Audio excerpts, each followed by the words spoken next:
Hello, and welcome to my YouTube channel, Scary Fact Fiction. Today I will read an R No Sleep story from Reddit. The original poster, the Little Red Fox 326, or OP, posted this story over 6 years ago. It is called My First Night Alone in My New House Didn't Go Very Well. I remember my dread when taking my dogs out after reading this 11-part series. We lived in a house with some creepy, dense woods behind us and a railroad track. This story exudes creepiness, and I cannot wait to share this with you all. This will be a part 1 of several videos due to the story's length. Grab yourself a cup of your favorite beverage, relax, and let's get started. Part 1. We just built our house, Will and I. Last month, we were able to move in. It's small, not even 1,000 square feet. His parents call it a micro home. I call it perfect. It's just us and our 2 dogs. Well, 3 now, but I'll talk about that in a minute. First, I should explain a few things so this story makes more sense. I've lived most of my life here in Colorado. I was born and raised in Denver. I took a hiatus when I went to college out of state, but I came back. It's home. Our new house is just east of the Front Range and south of Denver. We're pretty far out of the city. It takes 30 minutes or so to reach the city limits of Denver. Our nearest and pretty much only neighbor, Steve, is just over half a mile away, which isn't really all that far. I can see his house from here as I type this. He's also my best friend and has been since high school. It's really an awesome setup for Will and I, and we love it. But last night didn't go so well. Will is out of town for work for 4 days, leaving me and the dogs alone in the new place for the first time. It didn't occur to me to be bothered by this since I've spent plenty of nights alone before. The day was as normal as could be. I drove Will to the airport without any trouble, came home, took the dogs for a stroll around the property, got some work done. I talked to Will on Skype for a while, made dinner, and retired to the deck out back afterwards. I was sitting in a chair, enjoying the cool air, minding my own business. Down the road a bit, I could see the lights on in Steve's house. Not a thing seemed to be out of the ordinary. I was so enjoying the night air that I leaned back in my chair and closed my eyes for a moment, took in the smells and sounds of nature around me, and that's when one of the dogs growled. The sound made me sit up so fast I almost fell out of my chair. I studied the 3 dogs and figured out pretty quickly that it was Big Ben who had made the noise. Ears alert, he was staring off into the night with keen eyes. The 2 girls were equally alert, although they didn't seem to have heard or seen what he had.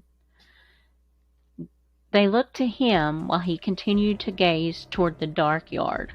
He gave another low, almost inaudible growl. Now, there's certain sounds that dogs make that really put you on alert. This was one of them. It was an unsure, almost hesitant growl, like something was spooking him, but he didn't know exactly what. I followed his gaze, but nothing within the confines of the fenced-in backyard seemed amiss. Unless there was an animal just beyond the wooden fence. As far as I could tell, there was nothing at all for him to be growling about. I watched him for a moment, and he kept looking in the same place. He'd sniff the air, and his ears would swivel as though something just beyond his ability to sense was out there. I started to feel a little creeped out, but the other 2 dogs, Danny and Nina, didn't seem to be picking up on anything. I studied him for a few more minutes and finally convinced myself he was either overreacting about something or imagining things. So Big Ben is our newest addition. He showed up a few weeks before the house was finished. Just out of the blue one day while I was checking on the progress of things. He's a massive, shaggy black bear of a dog. Although he appeared to be a stray, he had come right up to me, tail wagging, and greeted me as though he's been my dog all his life. Who could turn him away? We took him in immediately. The vet we took him to found no microchip, and no one around had heard of a missing dog, so we kept him.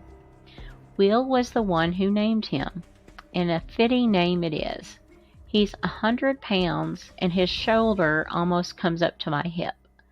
I'm convinced he's got wolf in him. He's been like an oversized puppy from day one, never aggressive, and as obedient and loyal as our girls. But at times I have some trouble figuring him out.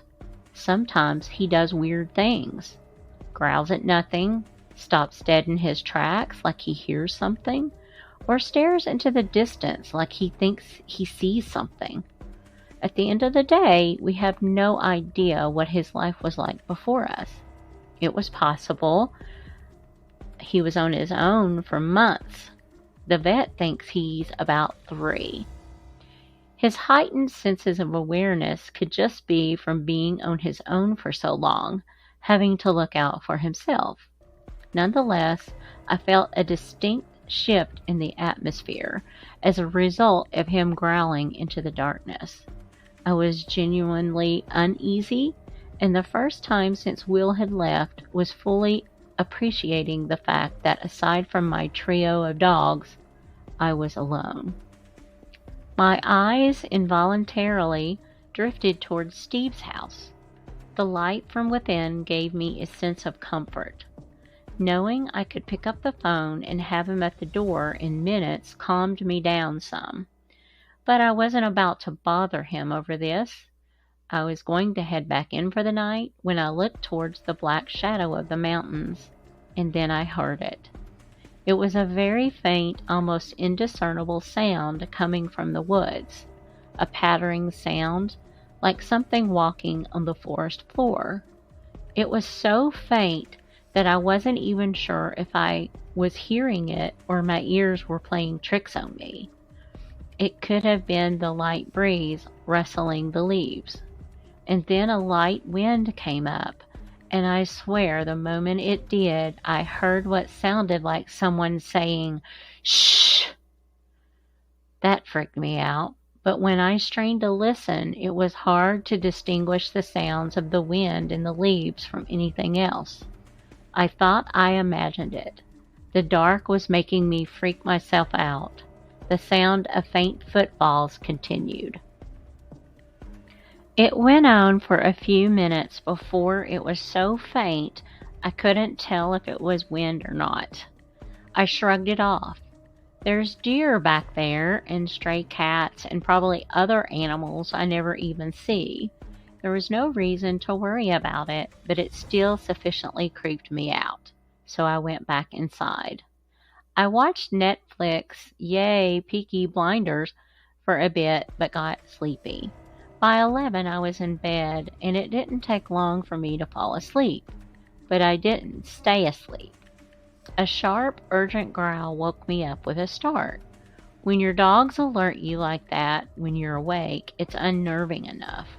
Waking up to it is worse. My immediate thought was there's something going on that I've missed. Not a pleasant feeling. My heart was racing as I strained to see in the dark. Big Ben was sitting at the foot of the bed looking towards the window.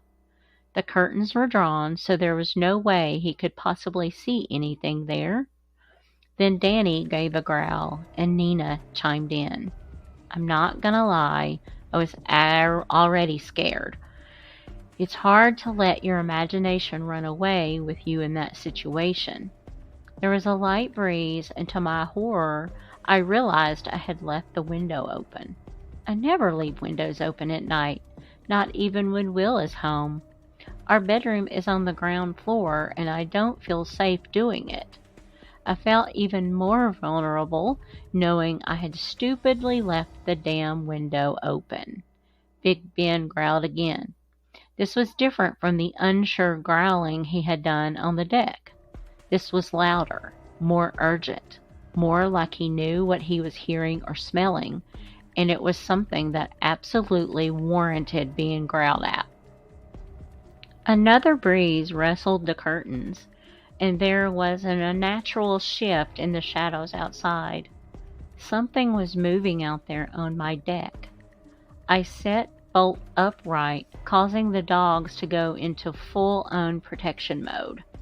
Big Ben was barking his warning bark, and the girls joined. At the sound, whatever was outside ran for it. Heavy, loud footfalls could be heard above the chaotic barking as it bolted along the deck. With my dogs flanking me, I reached through the slit in the curtains, slammed the window shut, and locked it.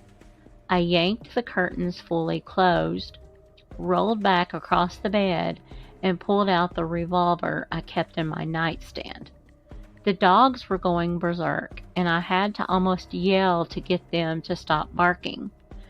I got my phone and called Steve.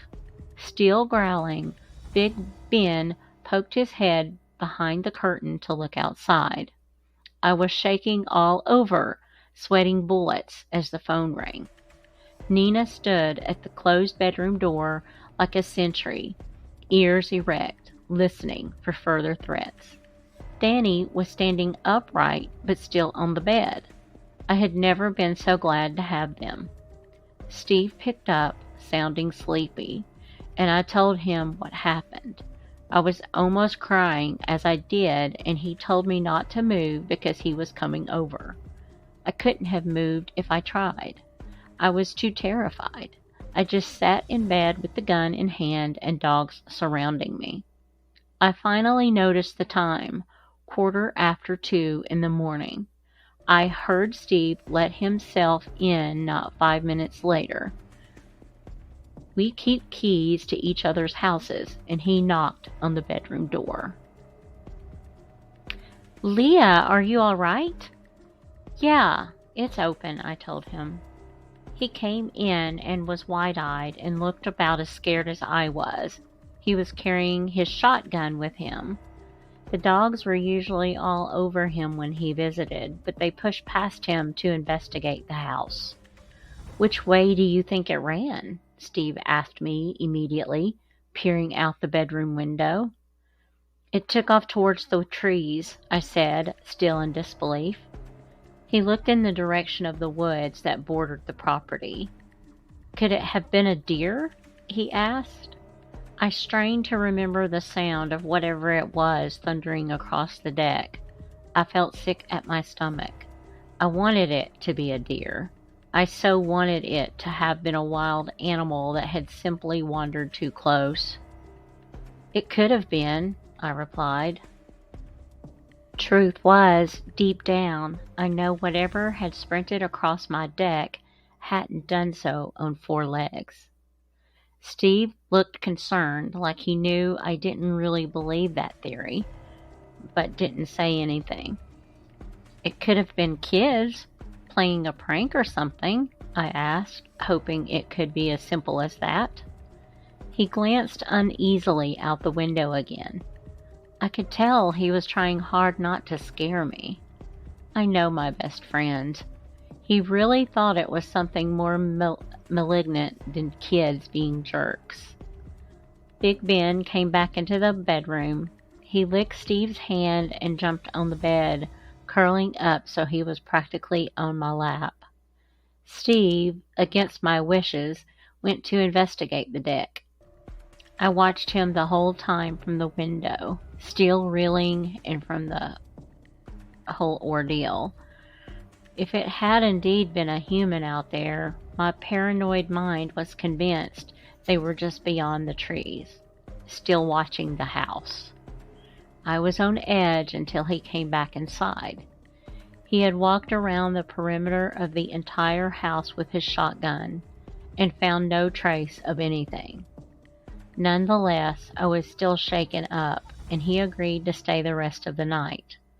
I made up the couch for him, and we sat up and talked about the strange event for a while, exchanging various theories until both of us felt safe enough to sleep. Whatever had been outside my window was probably long gone, and I was even beginning to believe it could have been an animal of some sort. I had been half asleep when it all happened. It could easily have been a deer or even a coyote or something, and I had let my imagination get the better of me. I slept until almost noon, and when I woke up, Steve was still asleep on the couch. So I sat down to write this out. It's what I do. I'm a freelance writer, and typing this out just feels right. Cathartic even. I've already decided not to tell Will what happened, at least not while he's away. He's a worrywart, and it would only upset him. He'll be home in 3 days, and I'll tell him then. I'm looking out the window towards the tree line now, and feeling unsettled all over again. My dogs are curled up nearby, and Steve, along with his shotgun, are one room over. I'm perfectly safe. But something just feels off today. Something's not right, but I can't quite put my finger on what it is. It's making it difficult to sit still for long. I keep finding myself looking out the window. For the first time, I feel intimidated by my new house, the isolation and remoteness of it. The forested area at the edge of the property was a big deciding factor when we bought this land. There's good hiking back in there, and the trees are beautiful in the winter. But now it's a foreboding place to me, a place where bad things can hide. The worst part of it is not knowing what or who had been practically pressed against my open bedroom window. Maybe it had been a deer, and I was overreacting. But if it had been a human, why my window? Why my house? And why on the first night I was there alone? Could they have been watching and waiting for this particular night? I know your mind can go to some pretty dark places when it's in the middle of the night. Things always seem scarier then. After all, what happened? Can you blame me? Big Ben hasn't left me get much more than 3 feet from him since last night. Nina and Danny are a little restless too. I let them outside in the fenced yard for a bit. Running around and playing seemed to help their moods. But Ben didn't go out and play. He went to the edge of the yard, did his business, and came right back to be glued at my side. I don't think I've seen his ears relax since Will left. I took a walk around the deck just now. It wraps around the whole house with a gate you have to go through to get to the part that overlooks the fenced yard. When I opened it, I noticed it wasn't latched all the way. I figured Steve had neglected to pull it shut the whole way when he was checking things out last night. Along the side of the deck where the animal or person has been, I have large planters with white hydrangeas growing. It didn't take long to notice that my hydrangea blooms are wilted and brown, like they'd been nipped by frost. I know it wasn't that cold last night, and this discovery has weirded me out all over again. I'm going to show Steve when he gets up, and maybe we can figure out who or what was skulking around my house in the dead of the night. So this is part 1 of the No Sleep Reddit post. My first night alone in my new house didn't go so well. What do you think? Who or what could be lurking around Leah's property? Part 2 will be coming soon on my channel, Scary Fact Fiction. So be sure to subscribe so you won't miss it. Please leave any comments below. I hope you find my content interesting enough to subscribe to my channel, post comments to share your thoughts, and enable that notification bell. Also, it would mean the world to me if you click that like button. Thank you all, and good night.